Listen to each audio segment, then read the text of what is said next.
আসসালামু আলাইকুম। Welcome to my YouTube channel.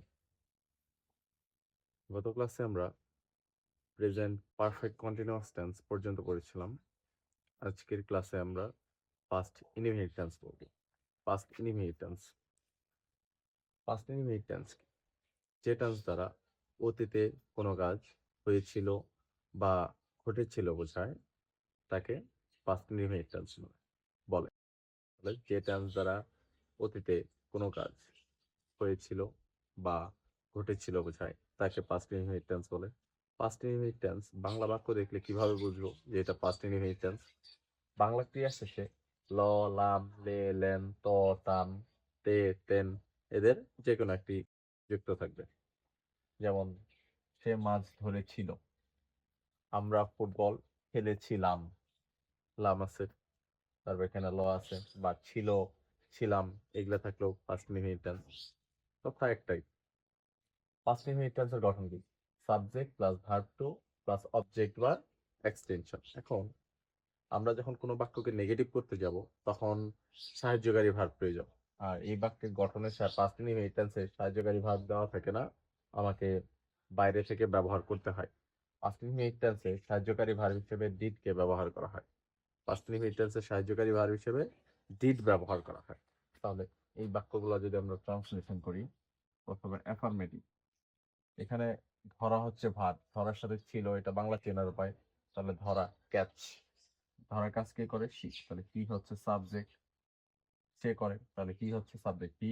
এরপরের কাজ কি? ভার্ব টু, ভার্ব হচ্ছে ক্যাচ, ক্যাচের পাস্ট ফর্ম হচ্ছে caught, C A U G H T, caught. এরপরে কি ধরে? মাছ, ফিশ। এটা গেল অ্যাফার্মেটিভ, সে মাছ ধরেছিল। এরপরে করব নেগেটিভ, মানে সে মাছ ধরেনি। তাহলে নেগেটিভ করতে হলে আমার সাহায্যকারী ভার্ব প্রয়োজন, নেগেটিভ করতে হলে আমার সাহায্যকারী ভার্ব প্রয়োজন। যেমন এই বাক্যটাকে যদি নেগেটিভ করি, নট সাহায্যকারী ভার্ব ছাড়া বসতে পারে না, নটকে সাহায্যকারী ভার্বের সঙ্গে বসাতে হয়। মানে হি ডিড নট, যখন বাক্যে ডিড আসবে, যখন সাহায্যকারী ভার্ব হিসেবে বাক্যে আমরা ডিড নিয়ে আসবো, তখন ভার্বের প্রেজেন্ট ফর্ম বসাতে হবে। ডিড আসলে ভার্বের পাস্ট ফর্ম থেকে প্রেজেন্ট ফর্মে বসাতে হবে। তাহলে কটের প্রেজেন্ট ফর্ম কি? Catch, C A T C, catch fish. এরপরে ইন্টারোগেটিভ, ইন্টারোগেটিভের শর্ত কি? সাহায্যকারী ভার্ব শুরুতে বসাতে হবে। এটা কোন tense? Past indefinite tense. Past indefinite টেন্সের সাহায্যকারী ভার্ব কি? ডিড। তাহলে did, did catch, C A T fish, catch fish. এরপরে নেগেটিভ ইন্টারোগেটিভ, নেগেটিভ ইন্টারোগেটিভ কি হবে? Didn't he catch fish, didn't he catch fish. সে মাছ ধরেছিল, সে মাছ ধরেনি। সে কি মাছ ধরেছিল? সে কি মাছ ধরেছিল না, বা সে কি মাছ ধরেনি, এরকম। এরপরে এটা, আমরা ফুটবল খেলেছিলাম, এই জায়গায় মূল ভাব হচ্ছে খেলা, আর ছিলাম এটা হচ্ছে বাংলা চেনার উপায়। তাহলে এই খেলা কাজটা কে করে? আমরা, তাহলে ওই, ওই। এরপরে কাজ কি? সাবজেক্টের পরে ভার্ব টু, প্লে, প্লের ভার্ব টু হচ্ছে প্লে, ওই প্লে খেলেছিলাম, কি খেলেছিলাম? Football, football.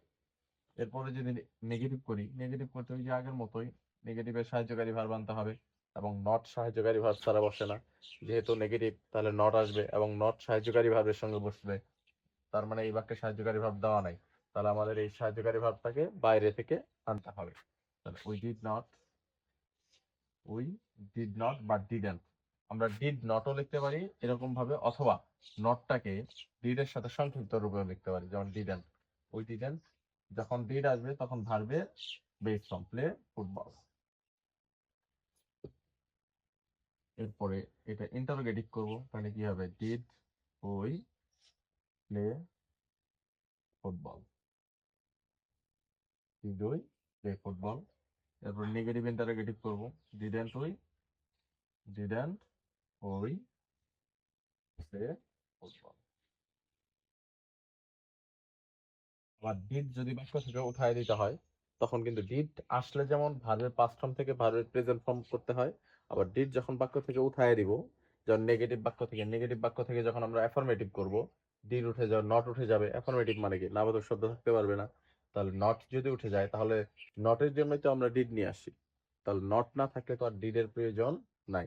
তাহলে ডিড উঠে গেলে ভার্বের পাস্ট ফর্ম করতে হবে। ডিড আসলে যেমন পাস্ট ফর্ম থেকে প্রেজেন্ট ফর্ম হয়ে যায়, ঠিক সেরকম ডিড উঠে গেলে ভার্বের প্রেজেন্ট ফর্ম থেকে পাস্ট ফর্ম করতে হবে। এরপর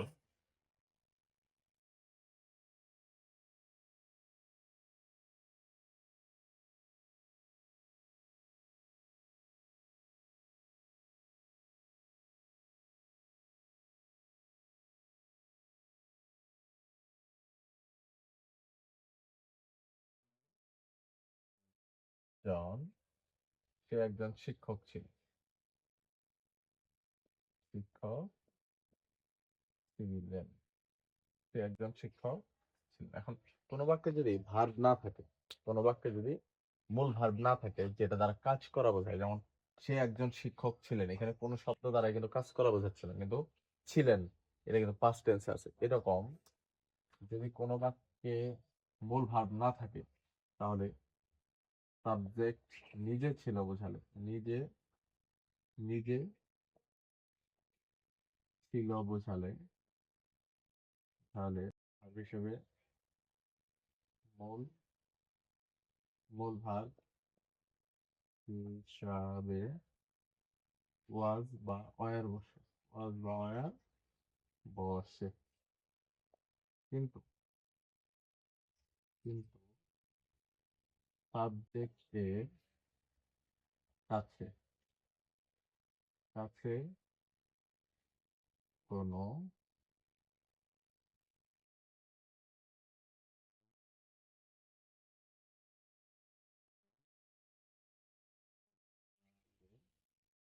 had- had- had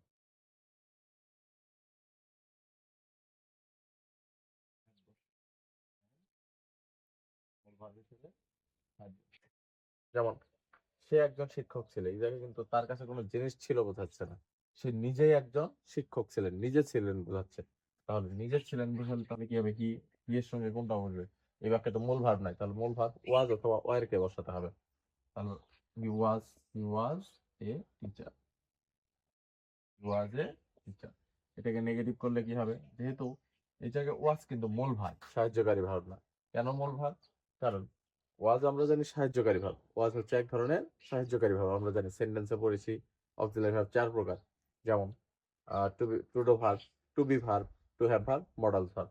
two be ভার্বের মধ্যে হচ্ছে ওয়াজ আছে, তার মানে ওয়াজ একটা অক্সিলারি ভার্ব। কিন্তু কোন বাক্যে অক্সিলারি ভার্ব ব্যতীত আর কোনো মূল ভার্ব না থাকলে অক্সিলারি ভার্বটাই ওই বাক্যের জন্য মূল ভার্ব।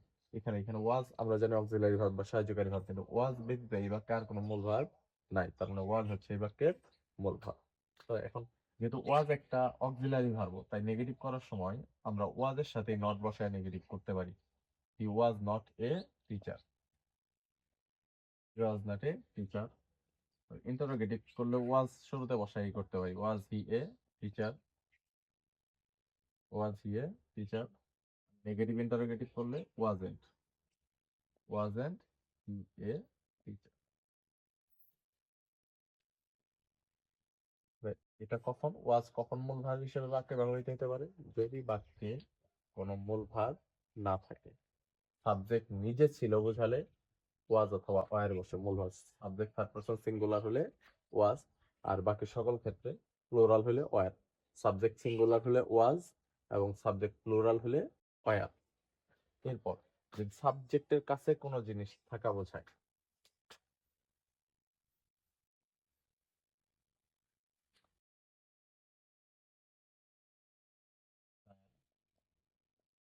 একটি বাইক ছিল,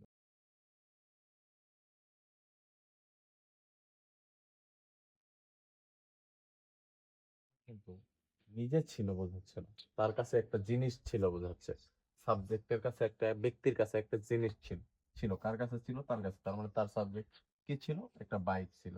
তাহলে সাবজেক্ট হচ্ছে হি, তার ইংরেজি হি, কিন্তু এই জায়গায় সাবজেক্ট হিসেবে বসতেছে, তাই সাবজেক্টিভ ফর্ম বসবে হি। হি তাহলে থার্ড পারসন সিঙ্গুলার হলে, থার্ড পারসন সিঙ্গুলার হলে মূল ভার্ব হিসেবে কি বলবে, হ্যাড। তাহলে হি হ্যাড, যেহেতু এই জায়গায় জিনিস ছিল বোঝাচ্ছে, তাহলে কোনো জিনিস, ব্যক্তির কাছে কোনো জিনিস ছিল বোঝালে মূল ভার হিসেবে কি বলবে? হ্যাড। এখানে নিজে ছিল বোঝাচ্ছে না, নিজে ছিল বোঝালে মূল ভার হিসেবে ওয়াজ অথবা ওয়ার। আর কোনো জিনিস ছিল বোঝালে হ্যাড। তাহলে he had a bike, had a. তাহলে এটাকে নেগেটিভ কিভাবে করবো? He did not, he did not have a, he did not have a bike. অথবা হি হ্যাড নট এ বাইকও করা যায়, কিন্তু এই জায়গায় হ্যাডটা মূল ভার্ব হিসেবে ব্যবহৃত হয়েছে। অ্যামিজার ওয়াজার মূল ভার্ব হিসেবে ব্যবহৃত হইলে ওগুলাকে সাহায্যকারী ভার্ব হিসেবে ব্যবহার করা যায়, কিন্তু হ্যাভ হ্যাজ হ্যাড এর বেলায় ব্যবহার করা যায়, তবে হ্যাড এর বেলায় ডিড ব্যবহার করা ভালো। তাহলে এখন হ্যাভ কেন হলো? ডিড, আমরা জানি ডিড আসলে ভার্বের বেস ফর্ম বসে। ডিড আসলে ভার্বের কি ফর্ম বসে? Base form. তাহলে হ্যাড এর বেস ফর্ম হচ্ছে have. He did not have a bike. এরপরে ইন্টারোগেটিভ করলে কি হবে? Did he have a, negative interrogative, didn't he have a bike, didn't he have a bike. তাহলে যদি বাক্যে মূল ভার্ব না থাকে, যদি বাক্যে মূল ভার্ব না থাকে, সাবজেক্ট নিজে ছিল বোঝালে মূল ভার্ব হিসেবে ওয়াজ অথবা ওয়ার, এবং সাবজেক্টের কাছে কোনো জিনিস ছিল বোঝালে মূল ভার্ব হিসেবে হ্যাড ব্যবহার করতে হয়। এই জিনিসটা খেয়াল রাখতে হবে। এই হচ্ছে পাস্ট ইনহেরিটেন্স।